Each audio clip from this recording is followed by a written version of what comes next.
Hello अस्सलाम वालेकुम। इस वीडियो में हम जिस मेडिसिन को डिस्कस करने जा रहे हैं वो है रॉक्सिटीन विच कंटेन्स paroxetine 20 mg। रॉक्सिटीन न्यूट्रोफार्मा के प्लेटफॉर्म से एक बहुत ही एक्साइटिंग मेडिसिन है। paroxetine एंटी डिप्रेसेंट मेडिसिन है जो कि सिलेक्टिव सेरोटोनिन रीअपटेक इनहिबिटर्स यानी कि SSRIs क्लास से बिलोंग करती है। एंटी डिप्रेसेंट की मार्केट में सबसे ज़्यादा यूज़ होने वाले जो कैटेगरी है वो सिलेक्टिव सेरोटोनिन रीअपटेक इनहिबिटर्स हैं। ये बहुत ही इंपॉर्टेंट मेडिसिन हैं और इस वीडियो में आगे हम ये सारी चीज़ें अंडरस्टैंड करेंगे कि कौन सी इंडिकेशंस में paroxetine यूज़ कर सकते हैं और उसके अलावा सिलेक्टिव सेरोटोनिन रीअपटेक इनहिबिटर्स की वर्किंग कैसे होती है। सबसे पहले हम प्रोडक्ट का प्रोफाइल देखेंगे। ब्रांड नेम जो है वो रॉक्सिटीन है, जेनेरिक paroxetine HCl यानी कि paroxetine हाइड्रोक्लोराइड 20 mg के अंदर ये मेडिसिन अवेलेबल है। क्लास इसकी एंटी डिप्रेसेंट SSRIs है। SSRIs का मतलब है सिलेक्टिव सेरोटोनिन रीअपटेक इनहिबिटर्स। इस मेडिसिन को FDA अप्रूवल अप्रैल 2001 में मिली थी। इसकी डोजेज फॉर्म टैबलेट है और रिटेल प्राइस 300 रुपीज़ पर 10 टैबलेट्स यानी कि एक पैक जो है वो 300 का है। एक मेडिसिन एक टैबलेट जो है वो 30 रुपीज़ की कॉस्ट करती है। इस प्रोडक्ट की अगर प्रेजेंटेशन की बात करें तो आप अपनी स्क्रीन पे देख सकते हैं कि रॉक्सिटीन बहुत ही खूबसूरत और अट्रैक्टिव पैक के अंदर अवेलेबल है। एक पैक में 10 टैबलेट्स अवेलेबल हैं जो 20 mg each paroxetine HCl carry करती हैं। प्रोडक्ट की प्रोफाइल और प्रेजेंटेशन को देखने के बाद अभी हम फ़ौरन अपनी सबसे जो मेजर इंडिकेशन है डिप्रेशन उसको स्टडी करेंगे। डिप्रेशन जिसको मेजर डिप्रेसिव डिसऑर्डर भी बोला जाता है, इसको अगर डिफ़ाइन करना हो तो depression is a common and serious medical illness that negatively affects how you feel, the way you think and how you act. इसका मतलब ये है कि हमारी तीन चीज़ें, हम कैसा फील करते हैं, कैसा सोचते हैं और फिर कैसा परफॉर्म करते हैं, ये तीनों चीज़ें नेगेटिवली हम करते हैं। अगर आपको डिप्रेशन है तो आप सोचते भी नेगेटिवली हो, आप फील भी नेगेटिवली करते हो और आप एक्ट भी नेगेटिवली करते हो।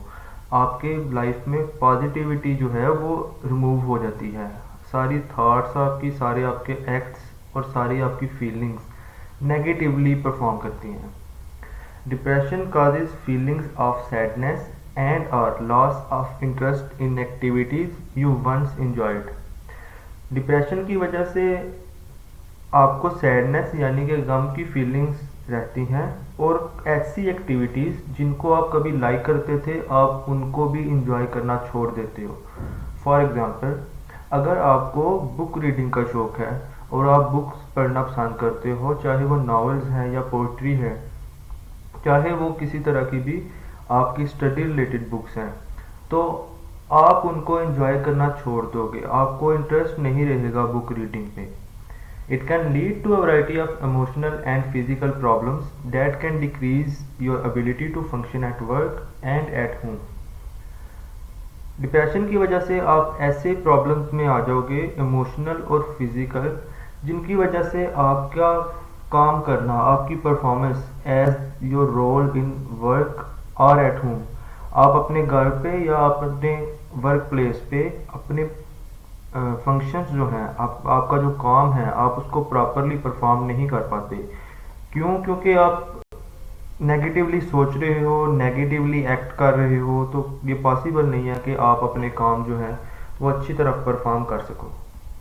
If we talk about prevalence of depression, we come to know that in every 15 adults, one adult in any given year will experience depression। इसका मतलब ये है कि अगर हम कोई भी गिवन ईयर पिक कर लें, स्टडीज़ उसकी स्टैट्स हम देख लें, फॉर एग्ज़ाम्पल हमने 2016 का या 2018 का, 2010 का कोई भी ईयर हम एक पिक कर लें और हम उसको स्टडी करें तो हमें पता चलता है कि हर 15 में से एक एडल्ट को विच इज़ 6.7% एक्सपीरियंस होगा डिप्रेशन। उसके अलावा हर 6 में से एक इंसान को विच इज़ 16.6% डिप्रेशन होगा अपनी लाइफ टाइम में किसी भी वक्त during their life time. Depression जो है वो किसी भी टाइम पे हो सकती है, इसके लिए कोई टाइम पीरियड नहीं है कि इस दौरान आपको डिप्रेशन होगी। आपको किसी भी टाइम लाइफ टाइम में from when you are born to when you die आपको डिप्रेशन हो सकती है। लेकिन सबसे ज़्यादा जो कॉमन है वो डिप्रेशन होती है late teens to mid twenties, means 18-19 year से लेके 25-26 तक जो टाइम पीरियड होता है, इसमें सबसे ज़्यादा डिप्रेशन होती है। Women are most likely than man to experience depression. ख़वातीन को मर्दों से ज़्यादा डिप्रेशन होने के चांसेस होते हैं। एक स्टडी शो करती है कि हर 3 में से एक खातून को उनकी लाइफ टाइम में एक दफ़ा मेजर डिप्रेसिव एपिसोड ज़रूर होगा। There is a high degree of heritability, approximately 40% when first degree relatives, parents, children, siblings have depression. तो अगर आपके पेरेंट्स, चिल्ड्रन या सिबलिंग जो कि आपके फर्स्ट डिग्री रिलेटिव्स हैं, जो कि आपके ब्लड रिलेटिव्स हैं, क्लोजेस्ट वंस हैं, उनमें से किसी को अगर डिप्रेशन की प्रॉब्लम है तो आपको 40% ऐसा चांस होगा कि आपको भी डिप्रेशन होगी, which means it runs in families. अगर एक फैमिली में कोई भी इंडिविजुअल डिप्रेशन से सफ़र कर रहा है तो 40% चांसेस हैं कि उसकी बाकी फैमिली मेम्बर्स को भी डिप्रेशन से सफ़र करना पड़ सकता है। अगर हम डिप्रेशन के सिम्टम्स को देखें तो नंबर 1 सिम्टम्स फीलिंग सैड और having a depressed mood. Simple, आप बुरा फील कर रहे हो और आपका डिप्रेस्ड मूड है तो सबसे पहला सिम्टम्स तो ऑब्वियसली यही है। दूसरा सिम्टम्स देखें तो लॉस ऑफ इंटरेस्ट और pleasure in activities you once enjoyed. We have discussed this earlier in the definition of depression. आपको इंटरेस्ट ख़त्म हो जाता है ऐसी एक्टिविटीज़ में, ऐसी चीज़ों में जिनमें आपको कभी इंटरेस्ट रहा होता है। उसके बाद changes in appetite, weight loss और गेन अनरिलेटेड टू डाइट। अच्छा, आपकी भूख में तब्दीली हो जाना और आप वेट लॉस कर देते हो या गेन कर लेते हो unrelated to diet, unrelated to dieting. आप डाइटिंग में चेंज नहीं कर रहे, आप जो खा रहे हो वो आपका सेम है, लेकिन फिर भी आपका वेट लॉस या वेट गेन दोनों चीज़ें हो सकती हैं डिप्रेशन में। ट्रबल स्लीपिंग और स्लीपिंग टू मच, या तो आपको सोने में प्रॉब्लम होगी, आप सो नहीं सकोगे, या फिर आप बहुत ज़्यादा सोना शुरू कर दोगे। Loss of energy and increased fatigue, body में जो एनर्जी है उसकी कमी हो जाएगी और थकन जो है वो ज़्यादा हो जाएगी। Increase in purposeless physical activities, इसका मतलब है कि ऐसी फिजिकल एक्टिविटीज़ परफॉर्म करना, ज़्यादा करना शुरू कर देना जिनका कोई पर्पस नहीं है। फॉर एग्ज़ाम्पल, आप आराम से बैठ नहीं पा रहे, अगर आप आराम से किसी जगह पे थोड़े टाइम के लिए बैठोगे तो आपसे होगा नहीं। आप अपने हैंड से, अपने नेल से या किसी भी चीज़ से ऐसी एक्टिविटीज़ परफॉर्म करोगे, ऐसी मूवमेंट शो करोगे जो कि पर्पसलेस हैं, जिनका कोई बेनिफिट नहीं है। और ये जो एक्शंस हैं ऐसे आपके, ये इतने स्वेयर होने चाहिए कि दूसरे लोग ऑब्जर्व कर सकें। कोई आपके पास बैठा है तो वो आपको देख के ये फील कर सके कि ये कुछ भी इनअप्रोप्रिएट या कुछ भी ऐसा पर्पसलेस एक्टिविटी कर रहा है तो और उसको डिप्रेशन कंसीडर किया जाएगा। अगर आप कर रहे हो, क्योंकि बहुत से लोग जो हैं वो नॉर्मली भी जब कहीं बैठते हैं उनको डिप्रेशन नहीं भी होती तो वो कुछ ना कुछ करना शुरू कर देते हैं। सामने टेबल पे कोई पेंसिल पड़ी है या कोई और अपने, जैसे मैंने आपको बताया कि नेल्स के साथ जो है वो एक तरह से खेलना शुरू कर देते हैं। तो वो डिप्रेशन नॉट नेसेसरीली वो डिप्रेशन है। इतना सिवियरिटी होनी चाहिए कि जो पास बैठा कोई बंदा है वो ऑब्जर्व करे कि ये इंसान कैसी एक्टिविटीज़ परफॉर्म कर रहा है।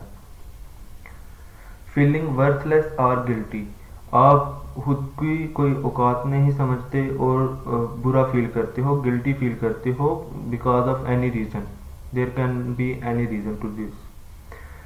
डिफ़िकल्टी थिंकिंग, कंसंट्रेटिंग और मेकिंग डिसीजंस, सोचने में डिफ़िकल्टी, कंसंट्रेट करने में डिफ़िकल्टी और डिसीजंस बनाने में डिफ़िकल्टी। एक तो आप कोई भी डिसीजन बनाना है तो उसके लिए सबसे पहले सोचना पड़ता है, सोचने में डिफ़िकल्टी होगी एक डिप्रेस्ड इंसान को। कंसंट्रेट करना, किसी भी एक चीज़ पे फोकस करना, वो पॉसिबल नहीं है एक डिप्रेशन वाले इंसान को। और कोई भी डिसीजन, कोई भी फैसला करना वो भी पॉसिबल नहीं है। थॉट्स ऑफ डेथ और सुसाइड, मरने के और सुसाइड के ख्याल डिप्रेशन में बहुत कॉमन है, ये आप जानते भी होंगे। प्रीवियस स्लाइड पे हमने जो भी सिम्टम्स पढ़े हैं, इन सिम्टम्स को एटलीस्ट 2 हफ्ते रहने चाहिए किसी भी इंसान में उसमें डिप्रेशन को डायग्नोज करने के लिए।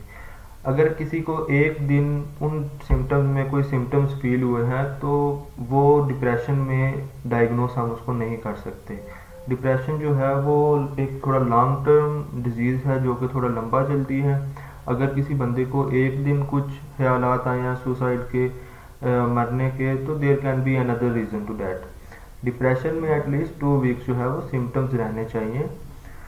इसके अलावा कुछ ऐसी मेडिकल कंडीशन हैं जिनकी वजह से ऐसे सिम्टम्स आ सकते हैं जो डिप्रेशन के सिम्टम्स के साथ मैच करते हैं। For example thyroid problems, brain tumour और विटामिन डेफिशिएंसी। तो in case of treatment you have to differentiate if that is a medical condition और इट इज़ एक्चुअली डिप्रेशन। अगर तो एक्चुअली डिप्रेशन है, वो सिम्टम्स डिप्रेशन की वजह से हैं, तो डिप्रेशन की मेडिसिन जो है वो यूज़ करनी चाहिए। कुछ रिस्क फैक्टर्स डिप्रेशन के साथ जो रिलेट करते हैं उनको स्टडी कर लेंगे। Depression can affect anyone, even a person who appears to live in relatively ideal circumstances. बहुत इंपॉर्टेंट पॉइंट है ये।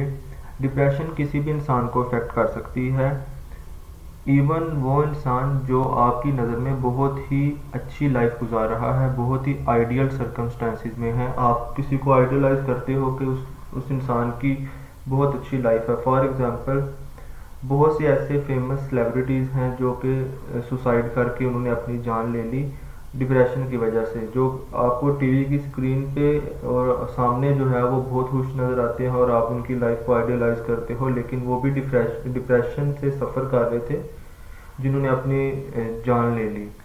उसके अलावा अगर हम बाकी फैक्टर्स देखें तो नंबर 1 इज़ बायोकेमिस्ट्री।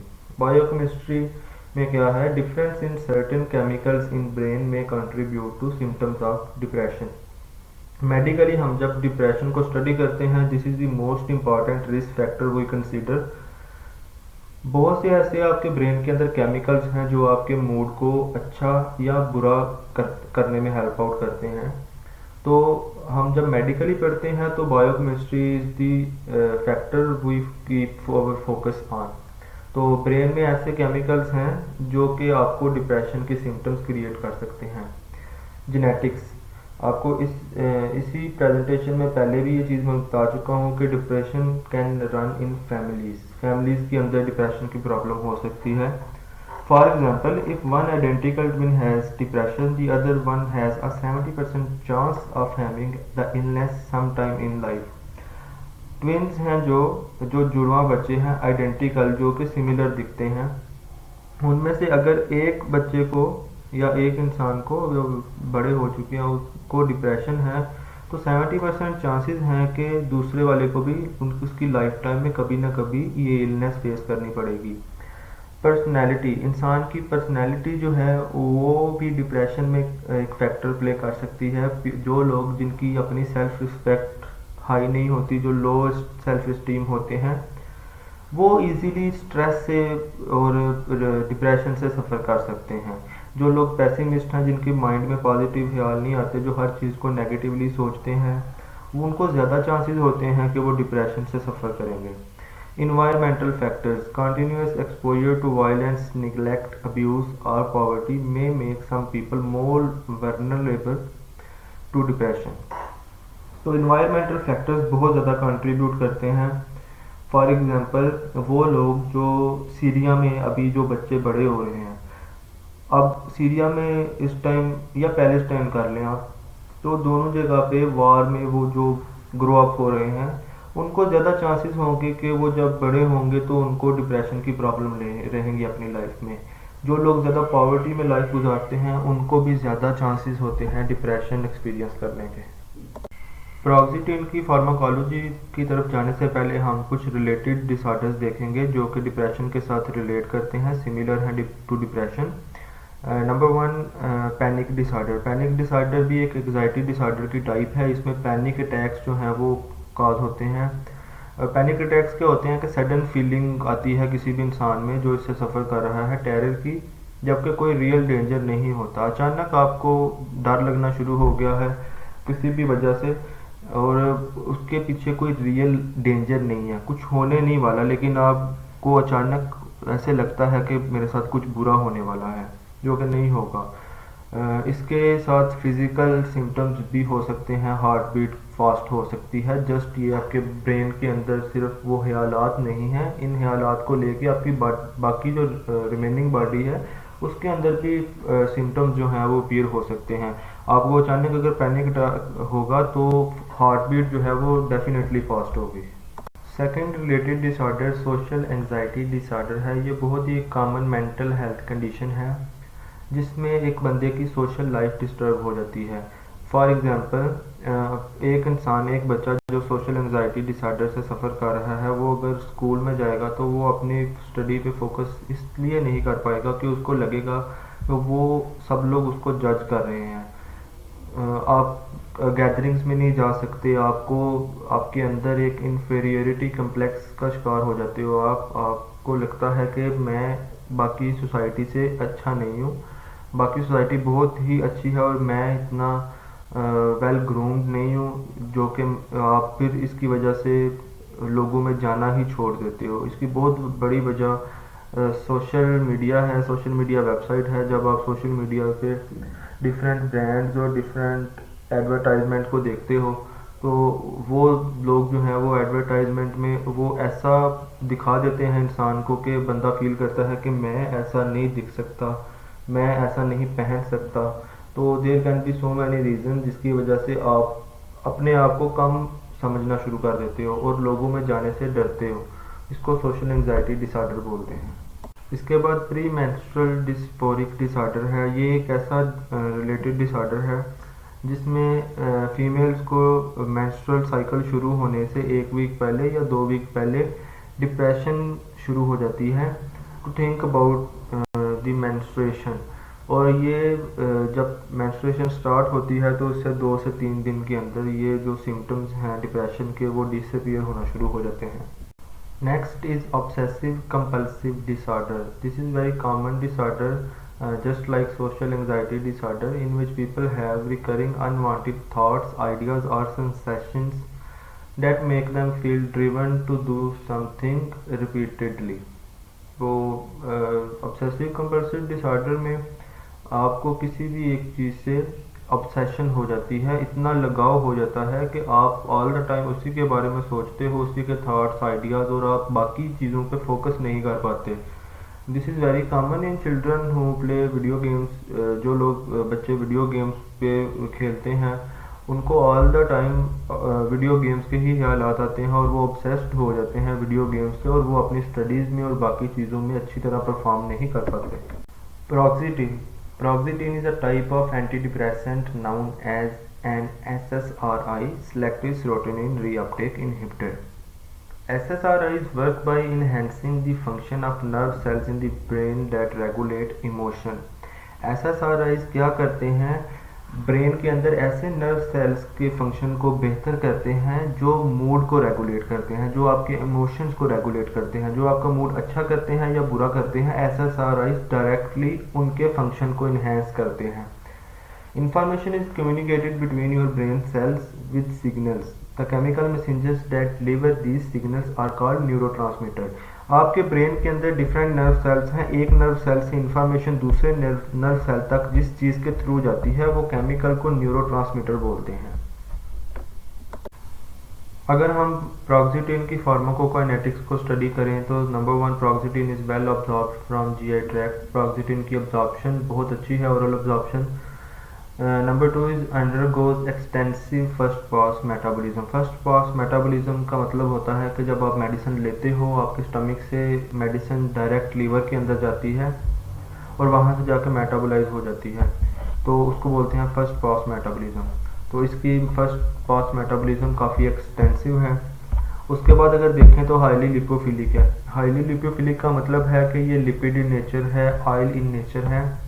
किसी भी मेडिसिन का लिपिड इन नेचर होने से बेनिफिट ये होता है कि वो सेल मेम्ब्रेन को क्रॉस करना उसके लिए बड़ा इजी हो जाता है। जिन मेडिसिन में लिपोफिलिसिटी ज़्यादा होती है वो एक सेल से दूसरे सेल के अंदर जाने के लिए उनको प्रॉब्लम नहीं होती, वो टिश्यूज़ के अंदर वाइडली डिस्ट्रीब्यूट हो जाती हैं और वो CNS यानी कि सेंट्रल नर्वस सिस्टम जहाँ पे paroxetine का रोल है वहाँ पे इजीली डिस्ट्रीब्यूट हो जाती है।